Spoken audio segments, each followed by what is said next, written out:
Hello friends. अब हम लोग मैट्रिक्स चैप्टर पढ़ेंगे। तो मैट्रिक्स क्या है ये समझने की कोशिश करते हैं। तो सपोज करो एक क्लास है जिस क्लास में राधा, फौजिया और सिमरन ये तीन स्टूडेंट्स हैं। इनके पास कुछ नोटबुक्स और कुछ पेन्स हैं। सपोज करो राधा के पास 10 नोटबुक्स हैं, 2 पेन हैं। फौजिया के पास 7 नोटबुक्स हैं, 5 पेन्स हैं। और सिमरन के पास 8 नोटबुक्स हैं और 4 पेन्स हैं। अब मैं इस चीज को अगर मैथमेटिक्स में एक साथ रिप्रेजेंट करना चाहूं तो इसे मैं एक मैट्रिक्स के थ्रू रिप्रेजेंट कर सकता हूं। ये मैट्रिक्स को रिप्रेजेंट करने के लिए मैं एक स्क्वायर ब्रैकेट बनाऊंगा और इन नंबर्स को 10, 2, 7, 5, 8, 4 इस तरीके से लिख दूंगा। इस रिप्रेजेंटेशन में जो ये अलग अलग रोज हैं, यहां पर 3 रोज हैं, ये राधा, फौजिया और सिमरन की इंफॉर्मेशन दे रही हैं। और ये जो अलग अलग कॉलम्स हैं ये बता रहे हैं कि किसके पास कितनी नोटबुक्स हैं और किसके पास कितनी पेन्स हैं। तो इस तरीके से ये जो टेबल की इंफॉर्मेशन थी इसको मैंने एक स्क्वायर ब्रैकेट में लिख दिया। इसी चीज को चाहता तो मैं दूसरी तरीके से लिख सकता था, जहां पर 10, 7, 8 फर्स्ट रो में आ जाता और 2, 5, 4 सेकेंड रो में आ जाता। यहां पर फर्स्ट रो नोटबुक्स है और सेकेंड रो पेन्स है, जबकि जो फर्स्ट कॉलम है ये राधा के बारे में है, सेकेंड कॉलम फौजिया के बारे में है और थर्ड कॉलम सिमरन के बारे में। ये दोनों इस इंफॉर्मेशन को रिप्रेजेंट करने के तरीके हैं। और ये जो स्क्वायर ब्रैकेट में मैंने नंबर लिखा ये 2 मैट्रिसेस है। तो देखते हैं मैट्रिसेस होती क्या हैं। A matrix is an ordered rectangular array of numbers and functions। यानी कि मेरे पास एक रेक्टेंगुलर अरे होगी, इसको मैं इस तरह से किसी स्क्वायर ब्रैकेट में रिप्रेजेंट करूंगा और यहां पर कुछ नंबर्स होंगे 3, 4, 1, 5, 2, 6। या ऐसा भी हो सकता है कि यहां पे कोई फंक्शन हो, जैसे sine x, x square, x, 3x+2। तो मैट्रिक्स में कोई नंबर्स भी हो सकते हैं, कोई फंक्शंस भी हो सकते हैं। ये जो नंबर या फंक्शंस हैं दे आर कॉल्ड एलिमेंट्स और एंट्रीज ऑफ मैट्रिक्स। तो मैं कहूंगा कि इस पहली मैट्रिक्स में, इसको सपोज करो मैं ए से डिनोट करता हूं। जनरली मैट्रिसेस जो हैं वो कैपिटल लेटर से डिनोट की जाती हैं। तो मैं कह सकता हूं ये जो मैट्रिक्स ए है इसके ये 6 एलिमेंट हैं, 3, 4, 1, 5, 2, 6। और ये दूसरी मैट्रिक्स बी है, इसके 4 एलिमेंट्स हैं, sine x, x square, x और 3x+2। यहां पर अगर मान लो मेरे पास एक मैट्रिक्स है सी, इसके एलिमेंट हैं 1, 2, 4 और जरूरी नहीं खाली नंबर है या खाली फंक्शंस हो। यहां पर x, x square, 5, 1, 2x, 3। Suppose करो ये एक मैट्रिक्स है। तो इस मैट्रिक्स में 3 रो हैं और 3 कॉलम है। इस पहले वाली मैट्रिक्स में 2 रो हैं और 3 कॉलम हैं। बी में 2 रो हैं और 2 कॉलम हैं। अब अगर इस चीज को मैं जनरलाइज करना चाहूं तो इन जनरल किसी मैट्रिक्स में m रोज होंगी और n कॉलम्स होंगे। अगर सपोज करो m रोज और n कॉलम है तो हम इस मैट्रिक्स को जब रिप्रेजेंट करेंगे तो मैं इसका पहला एलिमेंट लिखूंगा a11। सपोज करो एक कैपिटल ए है तो इसका पहला एलिमेंट लिखूंगा a11। a11 का मतलब है कि ये इस मैट्रिक्स की फर्स्ट रो और फर्स्ट कॉलम का एलिमेंट है। अब फर्स्ट रो और सेकंड कॉलम का जो एलिमेंट होगा उसको मैं a12 लिखूंगा। ऐसे ही फर्स्ट रो और थर्ड कॉलम का जो एलिमेंट होगा उसको मैं a13 लिखूंगा। और ऐसे आगे चलते चलते जो फर्स्ट रो का लास्ट एलिमेंट होगा उसको मैं a1n लिखूंगा। ऐसे ही जो सेकेंड रो का फर्स्ट एलिमेंट होगा उसको a21 लिखूंगा, सेकेंड रो के सेकेंड एलिमेंट को a22 लिखूंगा और इस तरीके से सेकेंड रो के लास्ट एलिमेंट को A2n लिखूंगा, और ऐसे ही रोज को आगे बढ़ाते बढ़ाते जो लास्ट रो होगी उसके फर्स्ट एलिमेंट को AM1 लिखूंगा, क्योंकि ये mth रो का फर्स्ट एलिमेंट है। सेकेंड वाले को AM2 लिखूंगा, और ऐसे ही लास्ट वाले को AMN लिखूंगा। ऐसी मैट्रिक्स को हम कह सकते हैं कि ये जो मैट्रिक्स है इसका ऑर्डर m क्रॉस n है, यानी कि कोई मैट्रिक्स ऐसी हो जिसमें m रोज हो और n कॉलम है, तो हम कहते हैं कि इस मैट्रिक्स का ऑर्डर m क्रॉस n है, और हम इस मैट्रिक्स को A is equal to within square brackets Aij m cross n से रिप्रेजेंट करते हैं। इसका मतलब इस मैट्रिक्स के एलिमेंट्स Aij हैं, जहां पर i की वैल्यू 1 से लेकर के m तक वेरी कर रही है, और j की वैल्यू 1 से लेकर n तक वेरी कर रही है। क्लियरली अगर m रोज हैं और n कॉलम्स हैं तो टोटल नंबर ऑफ एलिमेंट्स की वैल्यू हो जाएगी m इंटू n। कुछ एग्जाम्पल्स इसको समझने की कोशिश करते हैं। ये प्रॉब्लम कहता है consider the following information regarding the number of main and women in 3 factories. तो 3 फैक्ट्री हैं, उसमें कुछ आदमी काम करते हैं, कुछ औरतें काम करती हैं। Represent this data in form of a 3x2 matrix.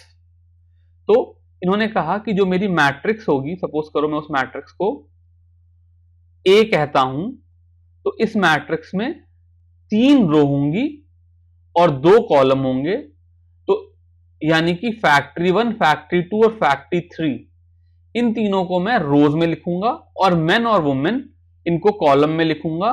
तो ये जो मैट्रिक्स बन के तैयार हो जाएगी, इसके एलिमेंट हो जाएंगे 30, 25, 25, 31, 27, 26, और ये एक 3x2 मैट्रिक्स हो जाएगी। यहां पर जो ये फर्स्ट रो है ये फैक्ट्री 1 के वर्कर्स के बारे में बता रही है, जो सेकेंड रो है ये फैक्ट्री 2 के वर्कर्स के बारे में बता रही है, और थर्ड रो फैक्ट्री 3 के वर्कर्स के बारे में बता रही है। इस तरीके से जो फर्स्ट कॉलम है ये आदमियों के बारे में बता रहा है, और जो सेकेंड कॉलम है वो औरतों के बारे में बता रहा है। तो सपोज करो मेरे पास ये मैट्रिक्स गिवन हो और कोई मुझसे पूछे कि फैक्ट्री 3 में कितनी औरतें काम करती हैं, तो मैं यहां पे बता सकता हूं कि फैक्ट्री 3 में 26 औरतें काम करती हैं। Total number of women in factory 3 is 26। Next problem है कि if a matrix has 8 elements what are the possible orders it can have. तो हमने पीछे देखा था कि अगर मान लो मेरे पास कोई मैट्रिक्स है जिसका ऑर्डर m क्रॉस n है, तो इसमें number of elements m into n हो जाते हैं। अब अगर m इंटू n की वैल्यू 8 है, तो इसका मतलब या तो ये कोई 8 इंटू 1 यानी कि 8x1 ऑर्डर की मैट्रिक्स हो जाएगी जिसमें 8 रोज और 1 कॉलम हो, या फिर 4 इंटू 2, 4 रोज और 2 कॉलम्स होंगे, या 2 इंटू 4 यानी कि 2 रोज और 4 कॉलम हो, या फिर 1 इंटू 8। तो ये 4 पॉसिबल ऑर्डर्स हो सकते हैं अगर मेरे पास टोटल 8 एलिमेंट्स। थर्ड प्रॉब्लम देखते हैं। इस थर्ड एग्जाम्पल में इन्होंने क्या कहा कि construct a 3x2 matrix whose elements are given by Aij is equal to mod of I minus 3j by 2। यहां पर सारे एलिमेंट्स मैट्रिक्स के ना दे करके उन्होंने एक फॉर्मूला दे दिया और इससे मुझे मैट्रिक्स ए के बारे में लिखना है। तो यहां से अगर मैं इसको कैलकुलेट करूं तो A11 की वैल्यू क्या हो जाएगी, मॉड ऑफ 1 माइनस 3 बाई 2, यानी कि इसकी वैल्यू 1 हो गई। दूसरा A12 की वैल्यू कितनी हो जाएगी, मॉड ऑफ 1 माइनस 6 बाई 2, इसकी वैल्यू हो गई 2.5। अब क्योंकि ये 3x2 मैट्रिक्स है, इसका मतलब जो J की वैल्यू है, Aij में J की वैल्यू है, ये 1 से 2 के बीच में लाई करेगी। इसका मतलब A13 नाम का कोई एलिमेंट नहीं होगा, क्योंकि इसमें खाली 2 कॉलम है, तो फर्स्ट रो में खाली A11 और A12 दो ही एलिमेंट होंगे। अब हम लोग सेकेंड रो पे चले जाएंगे, तो A21 की वैल्यू, A21 से मतलब है I की वैल्यू 2 हो गई, J की वैल्यू 1 हो गई, तो इसकी वैल्यू हो जाएगी 2 - 3/2, और 2 - 3 का मॉड है, इसलिए ये 0.5 हो गया। A22 की वैल्यू हो गई 2 - 6/2, और इसकी वैल्यू हो गई 2। अब A22 के बाद फिर से A23 नहीं होगा, बिकॉज खाली 2 ही कॉलम है। अब थर्ड रो में आते हैं, तो थर्ड रो का पहला एलिमेंट हो जाएगा A31, इसकी वैल्यू हो जाएगी मॉड ऑफ 3 - 3/2 इज 0। फिर A32 which will be equal to mod of 3 - 6/2, इसकी वैल्यू हो जाएगी 1.5। अब A33 नहीं होगा, बिकॉज J की वैल्यू 3 नहीं हो सकती, और फिर ऐसे आगे A41 भी नहीं होगा, बिकॉज I की भी वैल्यू 1 से लेकर के मैक्सिमम 3 तक ही जा सकती है। तो जो मेरी 3x2 ये मैट्रिक्स तैयार होगी, इसको मैं रिप्रेजेंट करूंगा A इज इक्वल टू 1, 2.5, 0.5, 2, 0, 1.5। इस तरीके से मेरी ये डिजायर्ड 3x2 मैट्रिक्स तैयार हो गई, जिसके ये 6 एलिमेंट। अब अगर हम अलग अलग तरह की मैट्रिसेस देखें, तो सबसे पहला एग्जांपल, तो सबसे पहला टर्म इन्होंने दिया कॉलम मैट्रिक्स। कॉलम मैट्रिक्स का मतलब है एक ऐसी मैट्रिक्स जो देखने में एक कॉलम की तरह होती हो, यानी कि उसमें रोज तो बहुत सारी हो सकती हैं, लेकिन उसमें कॉलम सिर्फ एक होगा। तो A11, A21 और इस तरीके से AM1, ऐसा एक कॉलम होगा। क्लियरली इसका जो ऑर्डर होगा वो m×1 होगा। इस तरीके से कॉलम मैट्रिक्स है, ऐसे ही we can have a row matrix.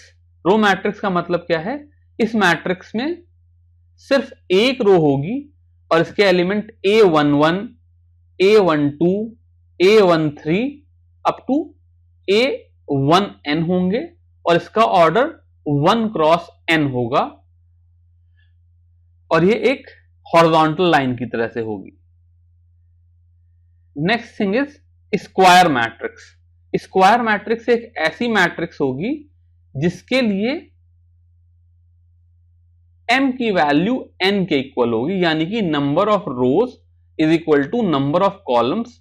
मैं इसको एक m×m मैट्रिक्स लिख सकता हूं, और इसके एलिमेंट A11 से A1n, A21 से A2n, और इसी तरीके से AM1 से AMn तक होंगे। इसका एग्जांपल हो गया, सपोज करो 2, 5, 8, 1। ये एक 2×2 ऑर्डर की स्क्वायर मैट्रिक्स है, या फिर 5, 7, 3, 1, -2, 0, 4, -6, -3। ये एक 3×3 ऑर्डर की मैट्रिक्स है, यह थर्ड ऑर्डर की स्क्वायर मैट्रिक्स है। अगली type of matrix I diagonal matrix. Diagonal matrix भी एक तरह की स्क्वायर मैट्रिक्स है। इसका मतलब अगर मैं कोई डायगोनल मैट्रिक्स बनाऊं, तो इसका ऑर्डर m×m होगा, यानी कि m = n होगा, स्क्वायर मैट्रिक्स होगी। दूसरी बात, यहां पर कुछ एलिमेंट्स हैं जिनके लिए I = j है। I = j कैसे एलिमेंट हो गए, जैसे A11, A22, A 3 3 या लास्ट AMM, ये जो एलिमेंट हैं इनको मैं डायगोनल एलिमेंट बोलता हूं, और बाकी जितने एलिमेंट हैं जहां पर I not equal to J है, जैसे A23 हो गया, A31 हो गया, A15 हो गया, A51 हो गया, इनको मैं नॉन डायगोनल एलिमेंट्स बोलूंगा। तो एक डायगोनल मैट्रिक्स ऐसी मैट्रिक्स है जहां पर जो नॉन डायगोनल एलिमेंट हैं, ऐसे Aij जिसके लिए I not equal to J है, उनकी वैल्यू 0 होती है। यानी कि जो A12 है, A13 है से लेकर के A1M तक, A21 है, A23 है से A2M तक, और ऐसे ही AM1 है, AM2 है से लेकर के AMM-1 तक, ये सारे जो नॉन डायगोनल एलिमेंट हैं ये 0 हो जाएंगे। डायगोनल एलिमेंट्स यानी कि जहां पर I इक्वल टू J है, दे मे और मे नॉट बी 0। इसका मतलब है जो A11 है, A22 है, A33 है, AMM है, इनकी वैल्यू 0 हो भी सकती है, नहीं भी हो सकती है। व्हाट इज इंपॉर्टेंट कि जितने नॉन डायगोनल एलिमेंट हैं उनकी वैल्यू जरूर 0 होनी चाहिए। अगली मैट्रिक्स का टाइप है स्केलर मैट्रिक्स। स्केलर मैट्रिक्स भी एक डायगोनल मैट्रिक्स है, यानी कि पहली बात तो ये स्क्वायर मैट्रिक्स होगी जिसके नॉन डायगोनल टर्म्स सारे 0 होंगे, और जो डायगोनल टर्म्स हैं वो इक्वल हैं, so on so forth like this। यानी कि एक स्केलर मैट्रिक्स के लिए मैं कह सकता हूं कि m की वैल्यू n के इक्वल होगी, यानी कि मैट्रिक्स स्क्वायर है, और aij की वैल्यू k होगी if I is equal to J, यानी कि जितने भी डायगोनल एलिमेंट्स हैं इनकी वैल्यू k हो गई, और aij की वैल्यू 0 होगी if I is not equal to J, यानी कि जो भी नॉन डायगोनल एलिमेंट्स हैं ये 0 हो गए। अब स्केलर मैट्रिक्स से आगे चलें तो जो अगली मैट्रिक्स है आइडेंटिटी मैट्रिक्स, ये एक स्केलर मैट्रिक्स ही है, लेकिन जहां पर जो डायगोनल एलिमेंट है उसकी वैल्यू 1 हो गई, यानी कि सारे डायगोनल टर्म्स 1 हो गए, और बाकी जितने नॉन डायगोनल टर्म्स हैं इन सब की वैल्यू 0 हो गई। यानी कि एक आइडेंटिटी मैट्रिक्स के बारे में बात करें तो ये एक ऐसी मैट्रिक्स है जिसमें m की वैल्यू n है, यानी कि एक स्क्वायर मैट्रिक्स है, m क्रॉस m की मैट्रिक्स है। यहां पर aij की वैल्यू 1 है if I is equal to J, यानी कि जो भी डायगोनल के एलिमेंट्स हैं वहां पर एलिमेंट की वैल्यू 1 है, और अदरवाइज aij की वैल्यू 0 है if I is not equal to. Example लेते हैं, जैसे 1001, ये एक सेकेंड ऑर्डर की आइडेंटिटी मैट्रिक्स है। 100001001, ये एक थर्ड ऑर्डर की आइडेंटिटी मैट्रिक्स है। अब हम लोग इक्वलिटी ऑफ मैट्रिसेस के बारे में समझने की कोशिश करते हैं। सपोज करो किसी ने लिखा matrix A equal to matrix B, इसका मतलब क्या होगा ये समझने की कोशिश करते हैं।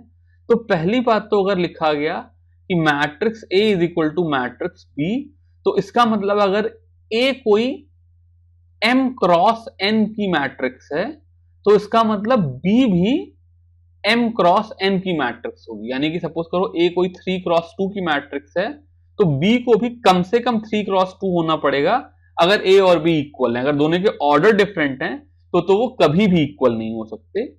ऑर्डर सेम होने के साथ साथ जो अगला कंस्ट्रेंट है वो ये है कि aij की वैल्यू bij है for all I and j, यानी कि जितने भी एलिमेंट हैं वो A के करस्पॉन्डिंग एलिमेंट B के सारे करस्पॉन्डिंग एलिमेंट्स के इक्वल हैं। यानी कि A11 की वैल्यू B11 के इक्वल होगी, A12 की वैल्यू B12 के इक्वल होगी, A1n की वैल्यू B1n के इक्वल होगी, और इसी तरीके से A21 की वैल्यू B22 से लेकर के A2n की वैल्यू B2n तक होगी, और ऐसे ही AM1 से लेकर के AMN तक की वैल्यू करस्पॉन्डिंग BM1 से BMN की। इस चीज को एक एग्जाम्पल से समझने की कोशिश करते हैं। इन्होंने कहा if this matrix A is equal to this matrix B, then find the values of A, B, C, X, Y, Z। तो जैसा मैंने कहा कि अगर ये दोनों मैट्रिक्स इक्वल हैं, ये मैट्रिक्स और ये मैट्रिक्स इक्वल हैं, तो जो इसका पहला एलिमेंट है A11 वो इसके पहले एलिमेंट B11 के इक्वल होगा। यानी कि मैं कह सकता हूं कि x प्लस 3 की वैल्यू 0 होगी, यहां से x की वैल्यू -3 आ गई। फिर ऐसे ही जो सेकेंड एलिमेंट है A21, ये एलिमेंट है A21, इसकी वैल्यू B21 के इक्वल होगी। Z प्लस 4 की वैल्यू 6 होगी, यहां से Z की वैल्यू 2 आ गई। ऐसे ही जो A13 है 2y माइनस 7, इसकी वैल्यू 3y माइनस 2 के इक्वल होगी, यानी कि 2y minus 7 is equal to 3y minus 2, और यहां से y की वैल्यू -5 आ गई। फिर ये -6 और -6 तो इक्वल है ही, यहां से मेरे को कोई इंफॉर्मेशन नहीं आएगी। अब फिर मैं A22 की वैल्यू को B22 से इक्वेट करूं तो मुझे पता चलेगा कि A-1 इज इक्वल टू -3, और यहां से A की वैल्यू -2 आ गई। सिमिलरली A23 को B23 से इक्वेट करूं तो मेरी इक्वेशन आ जाएगी 0 is equal to 2C plus 2, और यहां से C की वैल्यू -1 आ गई। फिर A31 को B31 से इक्वेट करूं तो मेरी इक्वेशन आ जाएगी B-3 is equal to 2B plus 4, और यहां से B की वैल्यू -7 आ गई। तो इस तरीके से मैंने A, B, C, X, Y, Z सबकी वैल्यू निकाल दी। बाकी ये -21 और ये -21 तो इक्वल है ही, 0 और 0 तो इक्वल है ही। तो इसका मतलब अगर मेरे पास एक m क्रॉस n की मैट्रिक्स दूसरी m क्रॉस n की मैट्रिक्स के इक्वल है, तो ये बात अपने आप में mn इक्वेशंस के बराबर है, बिकॉज हर एलिमेंट दूसरी मैट्रिक्स के हर एलिमेंट के बराबर होगा। एक और एग्जांपल देखते हैं। Find the value of A, B, C and D from the following equations. तो फिर सेम कॉन्सेप्ट लगाएंगे जो अभी लगा रहे थे। तो यहां से मुझे चूंकि ये 2 क्रॉस 2 मैट्रिसेस हैं, इसलिए यहां पर मुझे 2 into 2 4 elements of first matrix will be equal to 4 elements of second matrix. तो इनको मैं कंपेयर करूं तो यहां से मेरे को पहली इक्वेशन क्या मिली, 2A plus B is equal to 4 and A minus 2B is equal to -3। अब ये एक पेयर ऑफ लीनियर इक्वेशंस हैं, इनको सॉल्व करके मैं A और B की वैल्यू निकाल सकता हूं। जैसे मैं अगर इस पूरी इक्वेशन को 2 से मल्टीप्लाई कर दूं और सबट्रैक्ट कर दूं तो 2A और 2A कैंसिल हो जाएगा।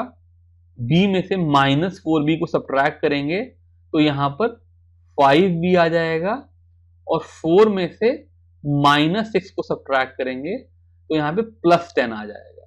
तो क्लियरली B की वैल्यू 2 आ गई, और B की वैल्यू 2 आ गई तो किसी भी एक इक्वेशन में पुट करेंगे तो A की वैल्यू 1 आ जाएगी।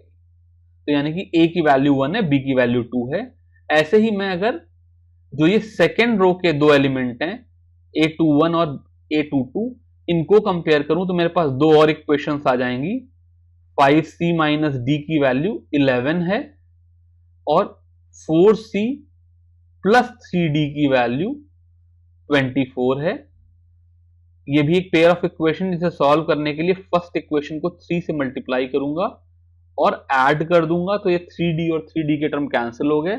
यहां पर 15 प्लस 4 19C की वैल्यू हो गई 33 प्लस 24 विच इज 57। तो यहां से C की वैल्यू आ गई 57/19 विच इज 3। और अगर C की वैल्यू 3 आ गई तो किसी भी इक्वेशन में पुट करके, सपोज करो मैं यहां पे पुट करूं तो 4C 12 plus 3D is equal to 24, यानी कि 3D इज इक्वल टू 12 आ गया। यानी कि इस इक्वेशन में पुट करूं तो 4 into C 12 plus 3D is equal to 24 आ गया। यहां से 3D की वैल्यू 12 आ जाएगी, यानी कि D की वैल्यू 4 आ जाएगी। तो A is equal to 1, B is equal to 2, C is equal to 3 and D is equal to 4 is value of ABCD for this set of equation। इस तरीके से अगर मुझे दो इक्वल मैट्रिक्स दी हुई हैं तो मैं उससे मल्टीपल इक्वेशंस बना करके वेरिएबल्स को सॉल्व कर सकता हूं।